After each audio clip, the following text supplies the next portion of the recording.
am so touched being here. I'm a girl from the Bronx. And to be welcomed here in this state, all of us together, seeing our common cause, this is what this country is all about. Don't let them trick us into thinking we are enemies. Don't let them trick us into thinking we can be separated into rural and urban, black and white and Latino. We are one. And we make these demands because we do have power in this moment. All of us do. Everyday people do.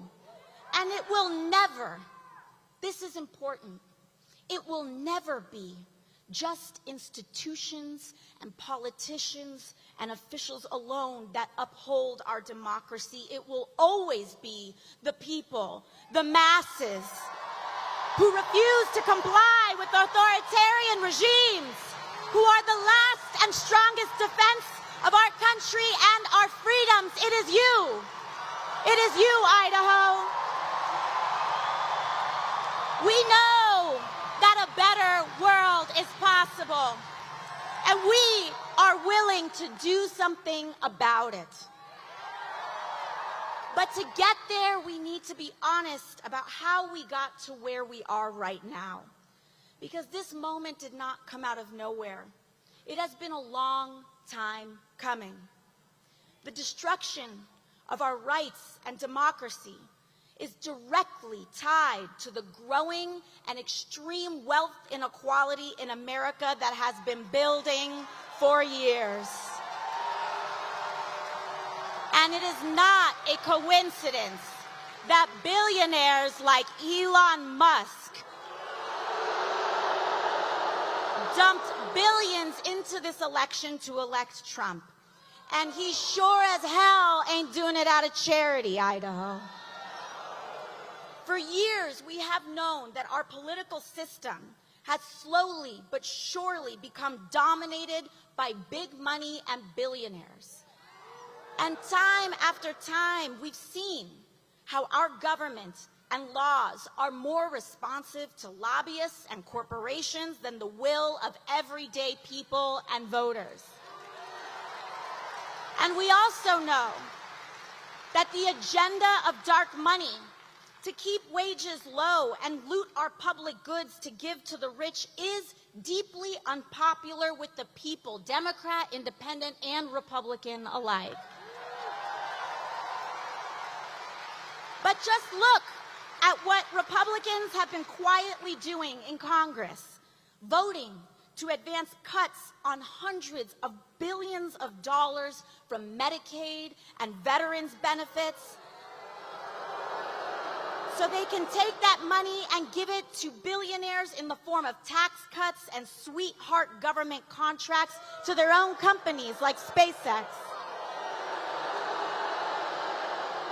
And I'll tell you, I've seen Mike Johnson, the Speaker of the House, talking about Medicaid. First of all, Medicaid, I want you all to know, Medicaid is one of the most efficient government programs with the least amount of waste.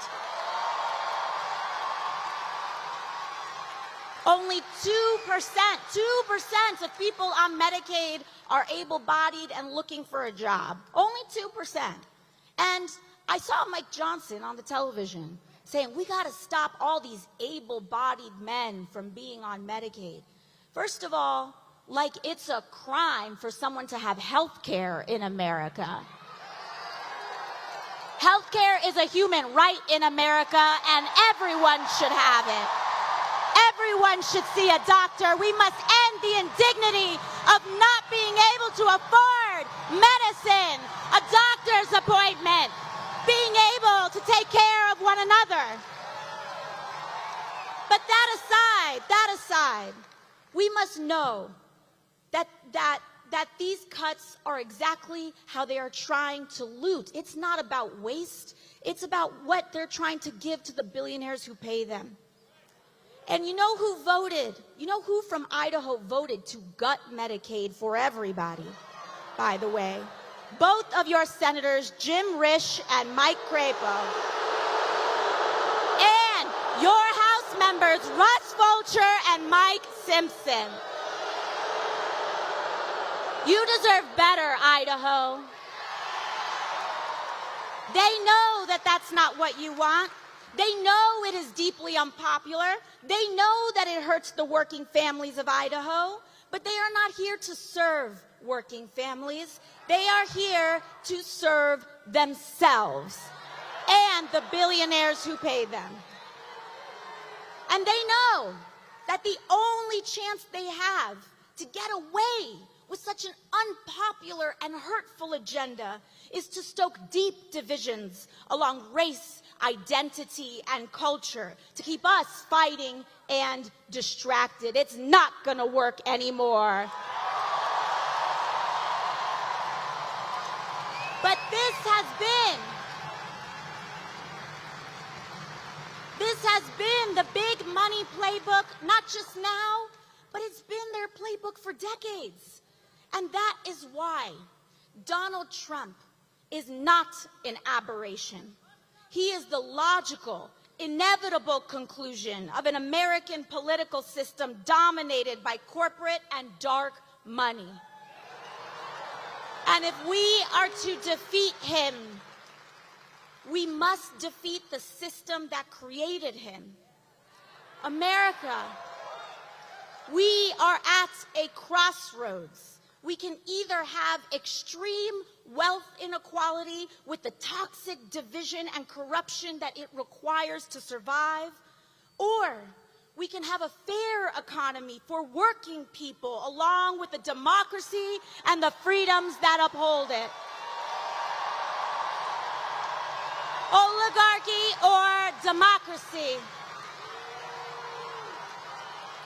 You know, Boise, I grew up in a working class family. My mom cleaned houses, and my dad worked on a small business. And my parents worked themselves to the bone so that my brother and I could have a shot. The American dream, like so many of us here in this room. And for a moment there, it looked like we were going to make it. We had a home, bills were getting a little less stressful to pay, and I was doing well in public school. And what may have looked like a modest life to others was a dream come true for us. But suddenly, when I was a teenager, my dad was diagnosed with a rare form of cancer. And after a long fight, we lost him. My dad actually passed away in September of 2008, just as the economy crashed in the Great Recession and millions of our jobs vanished across the country. It felt like the world of my family was falling apart just as the larger world was falling apart too. Overnight, my mom was left to figure out how to provide and put 2 kids through school, keep our house, pay off medical bills, all on a house cleaner salary.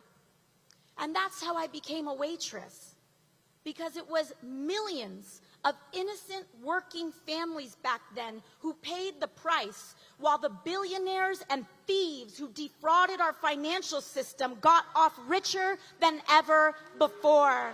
And not a single one of them went to jail.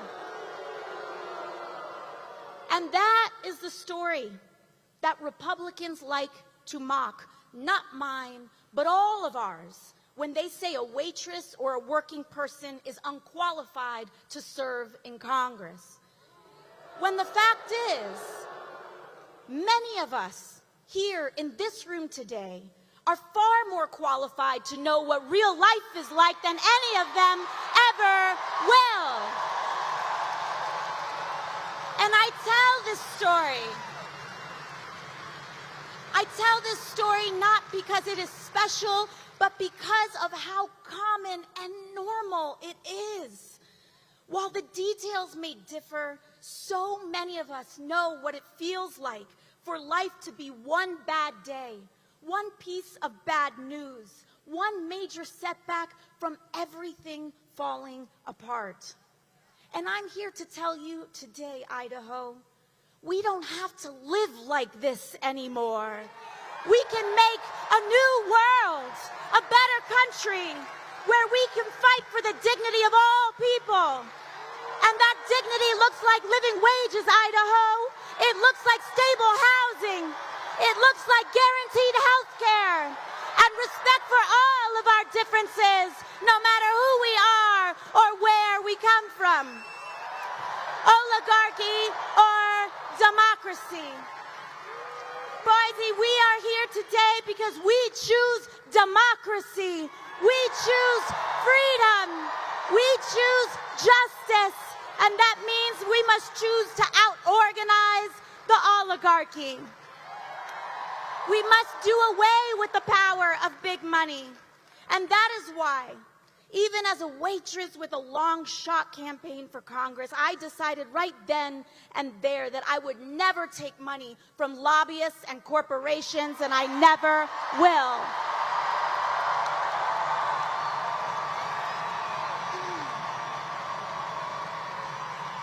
And you know what, Boise? We ran against millions of dollars. We ran with no support. We ran with just the people, and the people won. And the people can win here too. You know, when I first got to Congress, I was genuinely shocked by how the place worked, even having run against dark money in the first place. The everyday influence of corruption and dark money was astonishing. And we, in Congress, have somehow conditioned ourselves to believe that it's normal for elected representatives who have sworn an oath to the people of this country to day trade individual stocks and make millions with the sensitive information that we are entrusted with for the purpose of governing. Just look at what happened this week. But how can anyone possibly make an objective vote on health care, energy, or war when their own money is tied up in pharmaceutical, oil and gas, or defense company stocks? You can't. And we saw it just happen with Trump's corrupt and disastrous and rushed tariff scheme.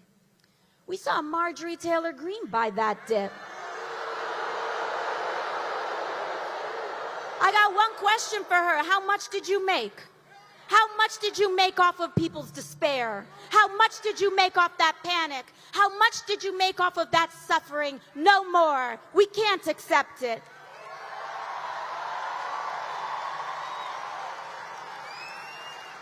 It was all, I hope we see now, that it was all about manipulating the markets so that he could quietly enrich his friends who bought the dip before reversing it all in the morning. Boise, this is a matter of fact.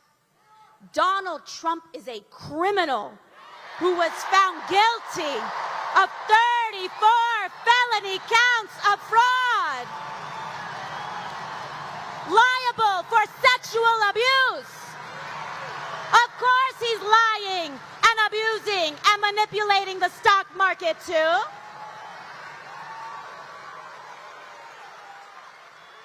When he talks about rapists and criminals, he should look in the mirror.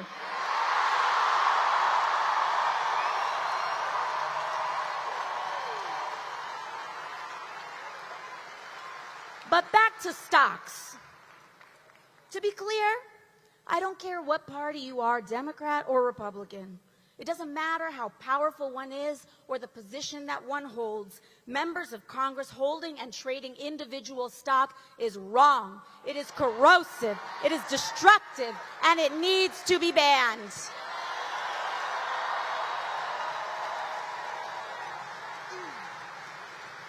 I'll give you another example of something that I found so surprising. Just this year, I happened to be named to the Energy and Commerce Committee in Congress. Now, this is one of the most powerful committees in all of Congress. It controls 2/3 of the American economy. Healthcare, energy, trade, technology, communications, manufacturing. And for years, lobbyists fought to keep me off that committee because they don't like what they don't control. And an interesting thing happened the day that the announcement went out that I was named to this committee. Our phones rang off the hook and our inboxes were flooded by every corporate lobbyist under the sun who suddenly wanted to be my best friend. But you know what, Boise? Because of your support, because of you all showing up, because you allow me to not take a dime in corporate money, you free me to say no. And we can free others to say no too. We have to free others to say no too. Because I've seen how these groups bully and intimidate members of Congress, threatening to take money away from them or spend it against them if they don't do what they want. And what they want is for our lives to be as expensive as possible on the lowest possible wage. And I want us all to understand that this constant pressure that we are feeling in our lives, of the water rising up to our throats, of the impossibility to afford anything easily, of the bitter divisions driven more by online algorithms than the truth, of the fear of speaking up or for being who we are in public, the crumbling of our rights and protections. Understand that all of this right now is what it feels like to be governed by billionaires. This is what oligarchy feels like. Not someday, not in theory, right now. And the first step is to open our eyes and our neighbors' eyes to it. Because of course, it is a system that depends on division to enable inequality, that will favor a president who is the best at dividing us and most skilled at his corruption. And it will also reward the Republicans in Congress who support that agenda, no matter what crimes are committed. Big money is how we got Donald Trump. His whole presidency began with launching tools for bribery, meme coins, and cryptocurrencies to fleece normal people and move money in the dark. Extortion settlements from media companies and the law firms who gladly pay them. The removal of duly elected officials, I'll tell you, even the removal of Republican officials from where the inauguration was happening in order to make room for who Trump really wants in charge, which is the billionaires that were standing behind him: Jeff Bezos, Mark Zuckerberg, Elon Musk. And all of this has one central economic mission: to make billionaires richer at the expense of our country.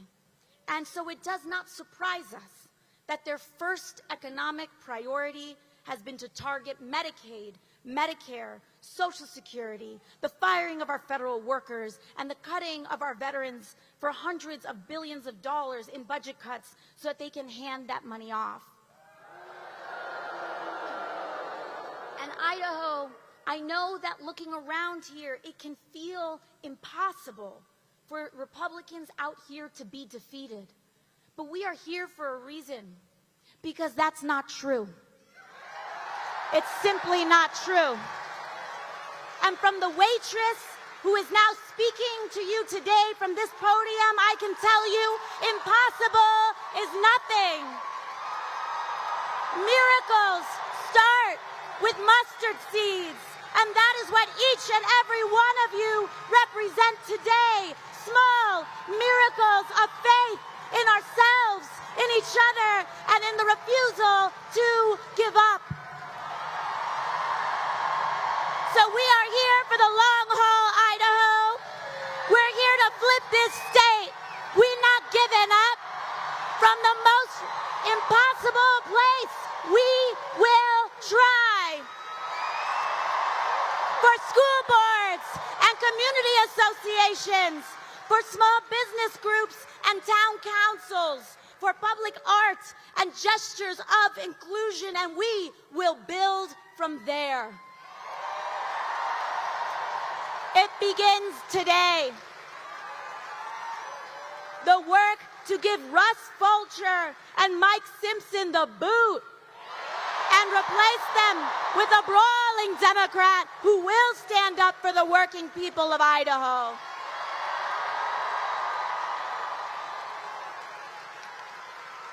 If places like Tennessee and Kentucky and West Virginia could be blue and go to red, Idaho can go from red to blue.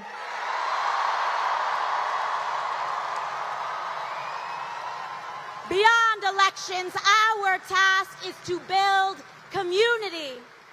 Block associations, volunteer groups, church groups, PTAs, because community is the most powerful building block we have to defeat authoritarianism and root out corruption. So when they try to take our school boards and rip down the rainbow flags, we say, no, protect our kids here. It's up to you.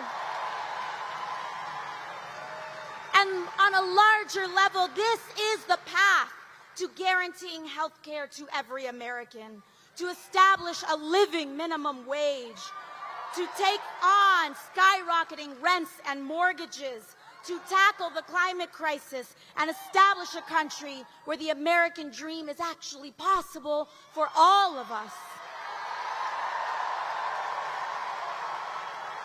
So I'll end where I began. We might all come from different places, but we share so many of the same experiences. And so to all those who come here today, unsure of whether or not this is where you belong, I want to say that you do. You do. No matter if you have all the right words to say, no matter your race, religion, gender identity, or status, no matter even if you disagree with me on some things.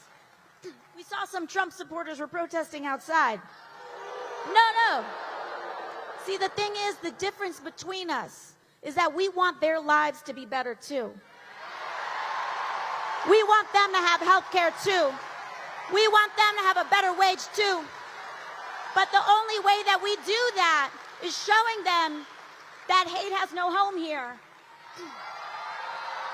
So if you are willing to fight for someone you don't know, you are welcome here. If you are willing to fight for working people, regardless of who they are, how they identify, or where they come from, you are welcome here, because here everyone is valued. But we have to stand together, Idaho. We cannot be tempted to turn in our neighbors or be fooled into thinking that we are really that much different than a trans kid who just wants to be accepted by the people around him. We can't be tricked into thinking that we're that much different than the dreamer who wants to come here and fulfill this country's promise. Because hate is a trap that sinks us all. And it is standing together without exception, just as you all are doing today, to reject division. This is the only way that we can win. So I hope that you see that this movement is not about partisan labels or purity tests, but it is about class solidarity. The thousands of you who came out here today to stand here together and say our lives deserve dignity and our work deserves respect, no matter who we are. So we are here to make a sacred promise to one another. Our goal here today is to commit to building the kind of country that we all deserve, and we will make that promise. To take care of each other on our worst days, and to share in the successes of our best. And with that, I want to thank you, Idaho, for welcoming me here today. And now it is my honor to introduce to you the man who has brought us all together. Please welcome the one, the only, Senator Bernie Sanders. Power to the people. Power to the people. Power to the people. Power to the people. Power to the people. Whoa!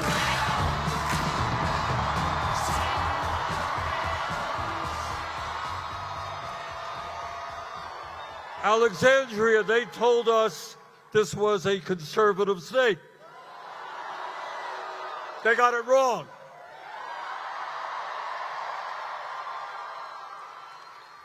Before I go on, I want to say a word about Alexandria. Yes, she is an excellent congresswoman from New York. Yes, she has been an inspiration to young people all over the country. But I want to say something that is even more important about Alexandria.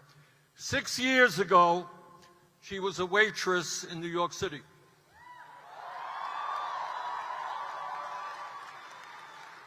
And she looked around her in a community which has a whole lot of issues. She looked around her and she said, you know what, we can do better.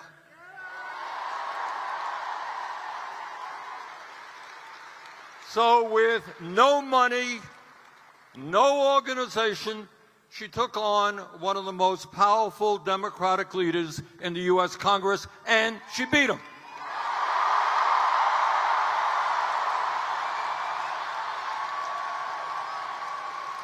Now, my point is not to grow her ego. That's not my point in saying that. My point is to say that in this arena of 12,000 people,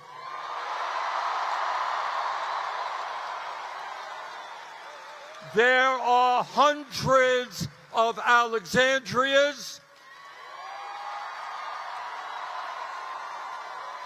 and Josephs and Toms and Marys.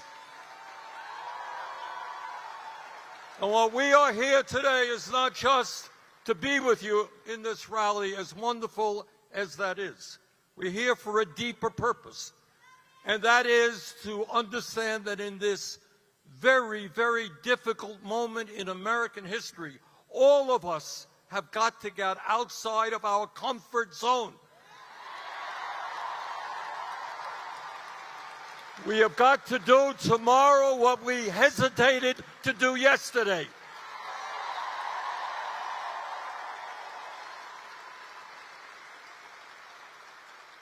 And as Alexandria just said, when we stand together, when we do not allow them to divide us up by the color of our skin or where we were born or our sexual orientation, there is no stopping us.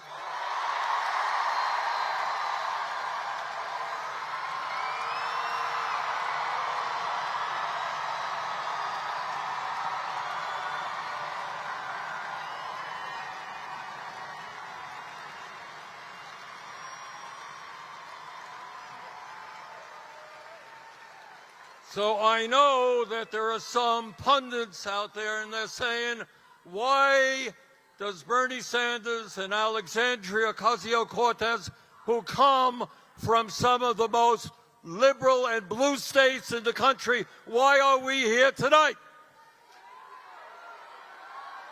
And the answer is we don't accept this blue state, red state nonsense. We are one people.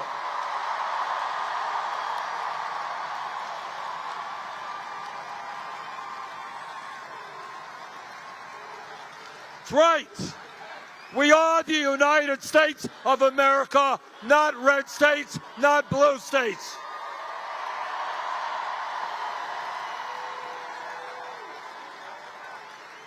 The country now faces some enormous problems, and at the top of the list, we have a nation which is now run by a handful of greedy billionaires. You know, I used to talk about oligarchy, and people say, what is he talking about? Everybody knows what I'm talking about tonight. When Trump got inaugurated, sitting right behind him were the three wealthiest people in this country, Musk, Bezos, and Zuckerberg. And seated right behind them were 13 other billionaires who Trump had nominated to lead major government agencies. You know, some of you remember a lesson we learned in elementary school when Abraham Lincoln was at Gettysburg, and he was on the battlefield where 20,000 Union soldiers had died or had been wounded just a few days ago.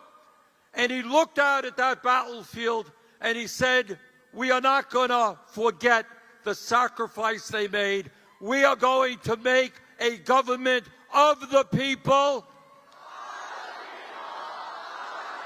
That's why we're here tonight.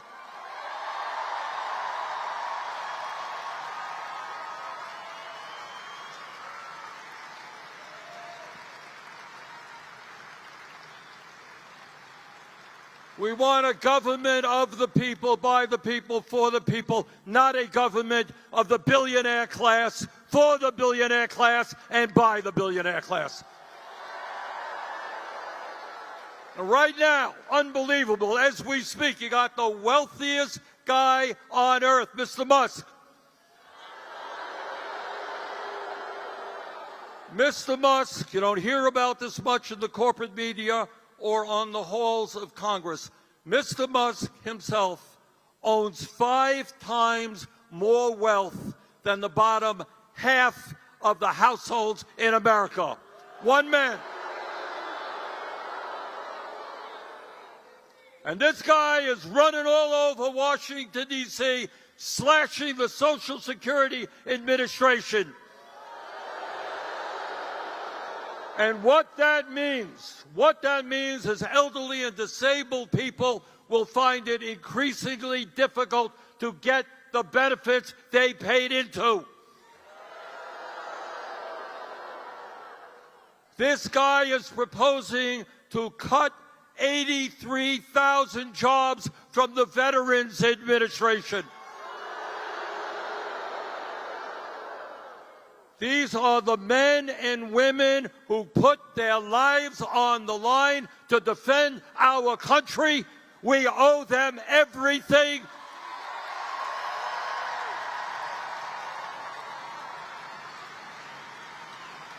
And we're not going to allow Musk and his friends to cut VA benefits. And when we talk about oligarchy, it's not just economic power, it is political power. Right now, in this last election, Musk spent $270 million to elect Donald Trump as president. You get one vote, you get one vote. Musk gets one vote plus $270 million to elect Trump, and his reward is to become the most powerful person in government. But it is not just Musk and the Republican Party. The Democrats have their billionaires as well. And if you want to know why the Democrats over the years have not been as strong as they should be in standing up for working class people, it has a lot to do with the power of those billionaires. So I know that I speak not just for progressives or moderates or conservatives. I think I speak for every American who understands that in our democracy, we cannot allow billionaires to buy elections.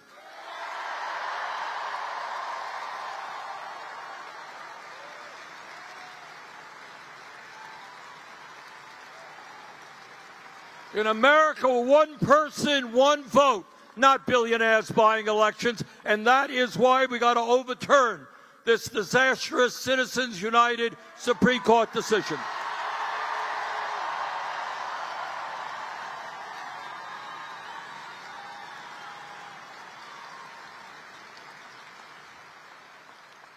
I want to say a word about the oligarchs, because it's something I really don't quite understand. One might think that if you had 10, 20, 30 billion dollars, it would be enough.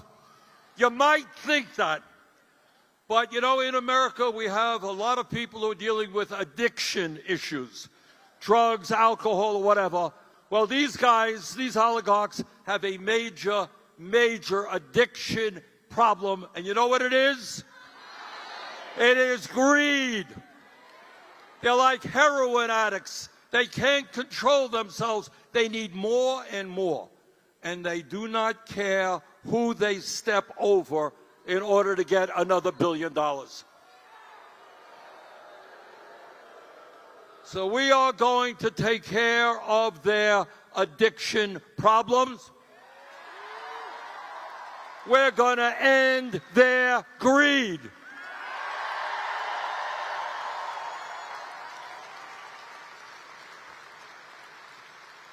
But brothers and sisters, it is not just oligarchy we are dealing with right now. We are dealing with a president who undermines our Constitution every single day,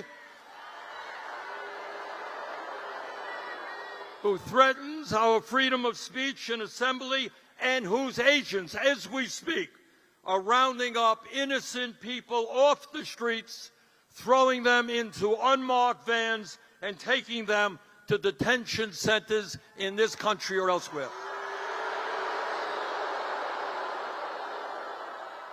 Can you imagine? I don't know if some of you saw some of these videos. Woman walks down the street, suddenly car stops. These guys come in plain clothes, masks on, throw her into a car, and whisk her off someplace. Happened in Vermont today. That is what happens in dictatorships, not in democracy. We're not going to let Trump and his friends get away with that.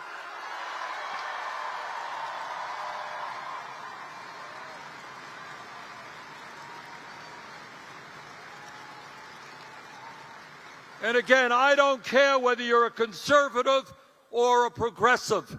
Men and women have fought to defend our democracy and our Constitution. And we're not going to let Trump destroy that Constitution.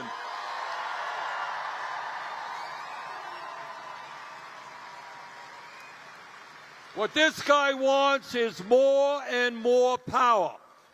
You know, the guys who wrote the Constitution back in the 1790s were nobody's fools. And they wrote a Constitution which had a separation of powers. You all remember reading about that in the 5th grade? You know, you got an executive branch, you got a legislative branch, you got a judiciary. And each one of those branches keeps a check on the other one. And day after day, what Trump is doing is trying to take power away from the Congress. He's trying to take power away from the judiciary. And right now, he's going after the media. I don't know if any of you saw it. He is now wanting to take away CBS's license because they did a story that criticized him. Oh, my word, CBS criticized him. Oh, let's drive them out of business. How terrible is that? He has sued ABC. He has sued Meta. He has sued the Des Moines Register. This guy cannot take criticism. He can dish it out all right, but he can't take it. And I say to Mr. Trump, if you can't take criticism, get out of the political process. This is a democracy.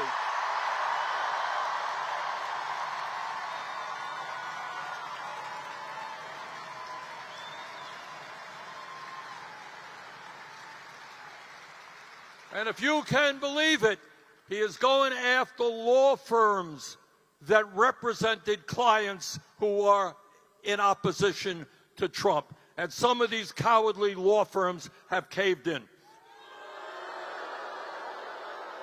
You know, one might think that the function of a large, multi-billion-dollar law firm is to defend the rule of law, not cave in to Donald Trump. And he is putting pressure on universities as well. Good news is Harvard University today said, go to hell.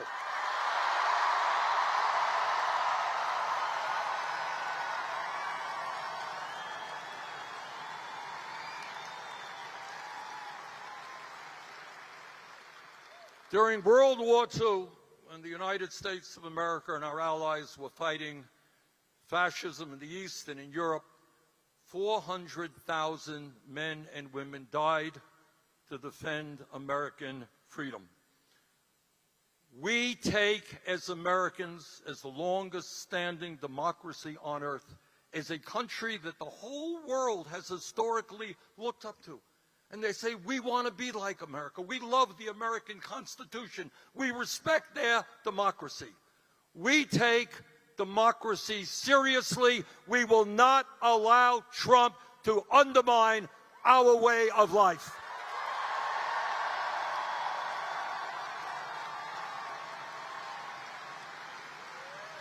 Too many people have fought and died to defend democracy.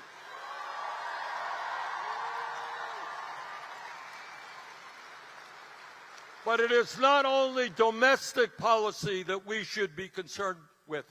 For the first time in the 250-year history of our country, we have a president who is aligning himself with dictatorship abroad.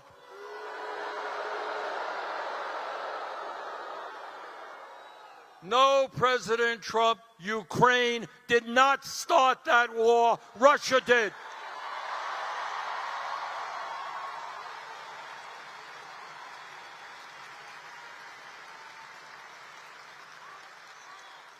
But it's not just Ukraine. Trump is following in the rather unfortunate behavior of Joe Biden and wants billions of dollars more to fund Netanyahu's war machine in Gaza.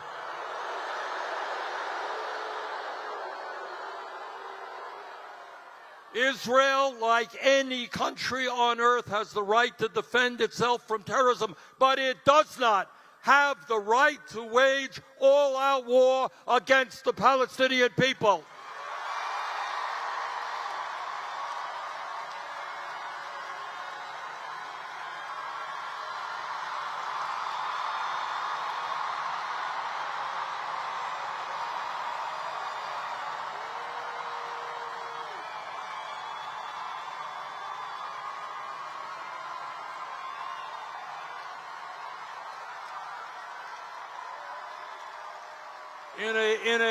In a territory of only 2.2 million people, Netanyahu has already killed 50,000 Palestinians, wounded over 100,000, and destroyed the entire infrastructure of Gaza. I am doing my best to demand not another nickel for Netanyahu's war machine.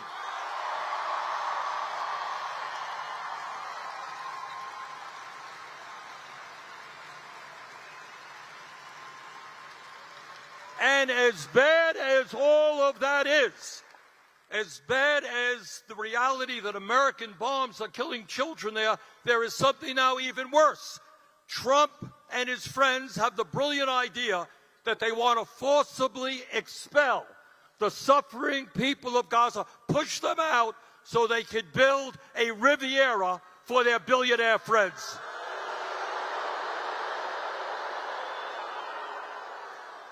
That is absolutely insane. We will not allow that to happen.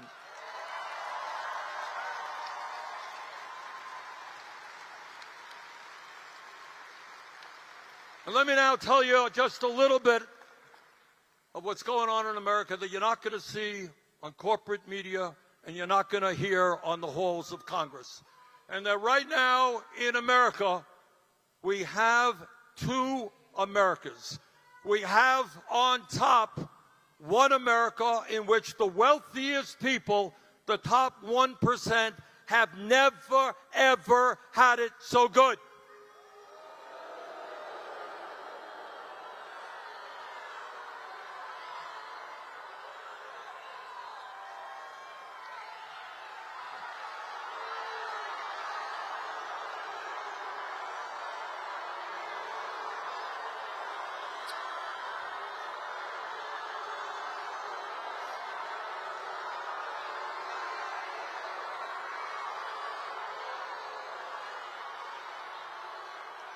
Okay, in America today,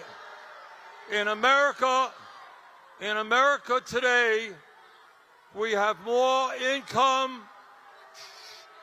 In America today,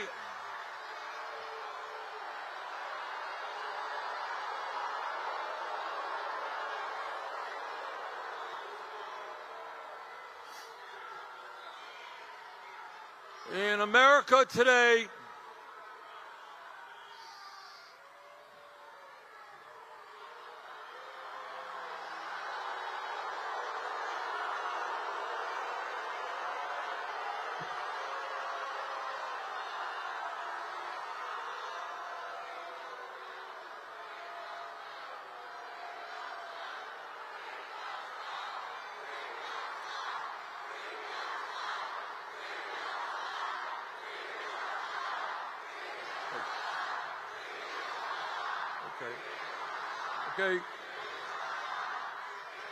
Okay.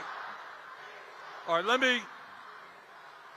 let me move on to, I know that this is a sensitive issue, something I am leading the effort in Congress. But I do want to say, hold it. What we have also got to focus on is the crisis facing not only the people in Gaza, but the crisis facing the working class of this country. And the way we beat Trump is we develop an agenda that speaks to the needs of the working class of this country, not just the 1%.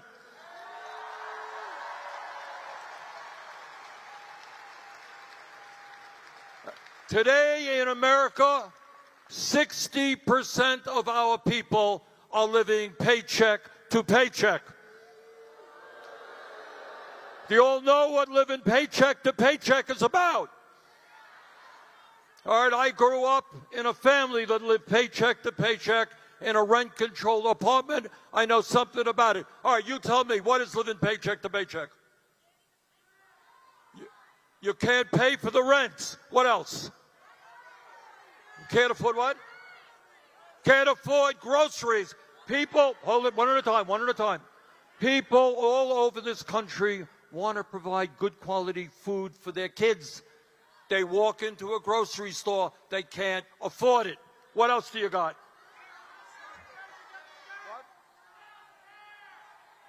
Health care. All right.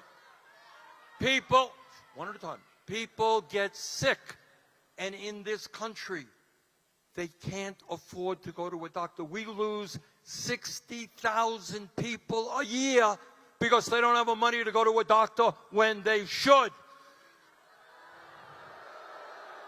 If you are a single mom, you can't afford child care. If you are a college student, you're going to go deeply in debt to try to get the education you need to get a decent job.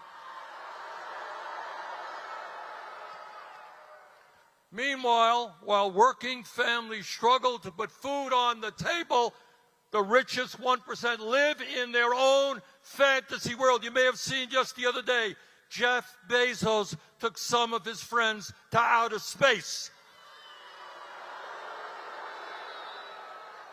When they go on vacation, they go to their own islands that they have, fly around the world in their own planes. Our demand is an economy that works for all, not just a few.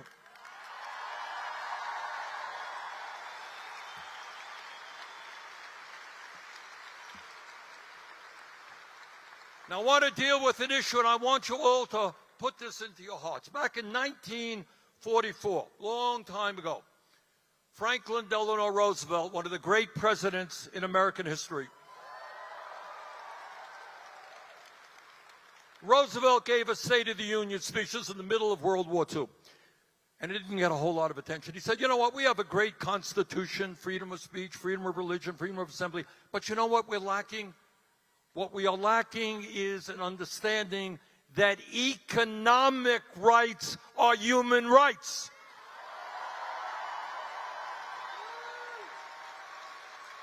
So you have the right to vote, but if you're sleeping out on the street, doesn't matter.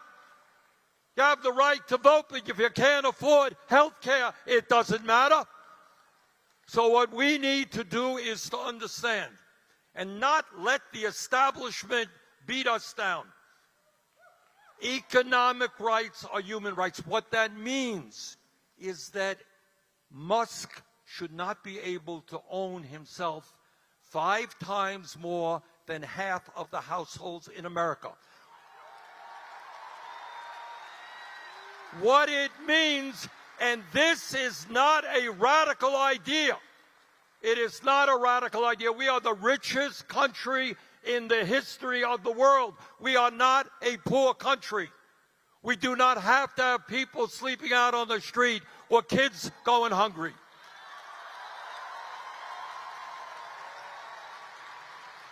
We don't have to have 20% of our elderly living on $15,000 a year or less. We don't have to have the highest rate of child poverty of almost any major nation on earth.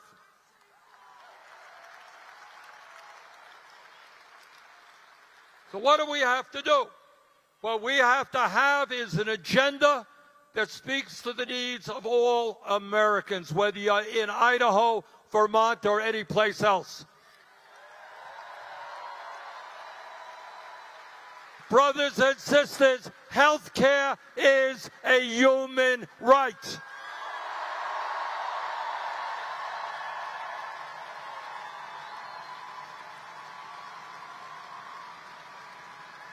We should not be the only major country on earth not to guarantee health care to every man, woman, and child. We need to pass Medicare for all.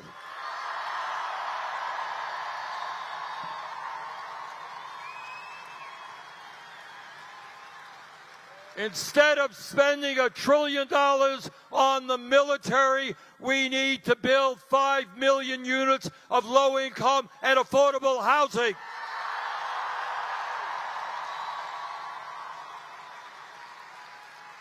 We need to have the best education system in the entire world.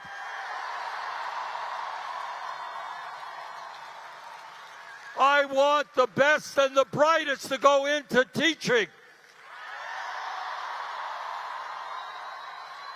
I want the teaching profession to be respected.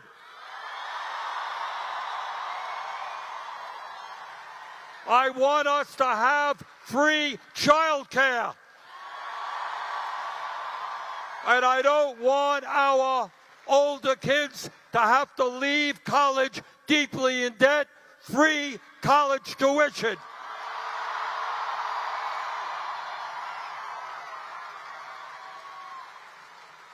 And despite what Trump says, climate change is not a hoax. It is an existential threat. We can lead the world and create millions of good-paying union jobs, transforming our energy system away from fossil fuel and into energy efficiency.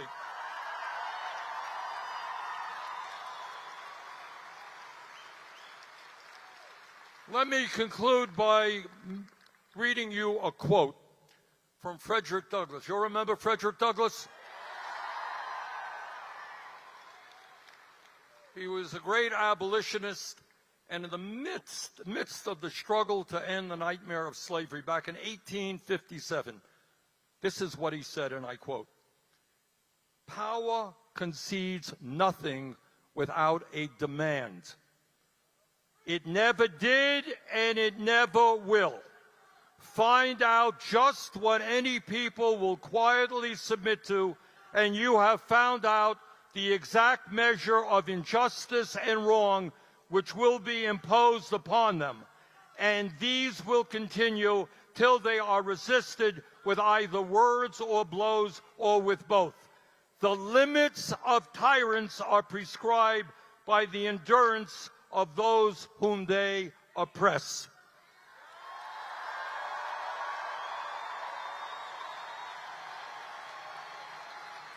Now, what the ruling class of this country wants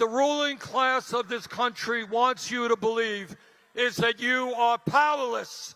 They got all the money. They own the media. They own the economy. They own the political process. You got nothing. That's what they want you to believe. But tonight we are going to stand up loudly and proudly and tell them we have had enough. This country belongs to all of us, not the billionaire class. Let's go forward. Let's do it. Thank you.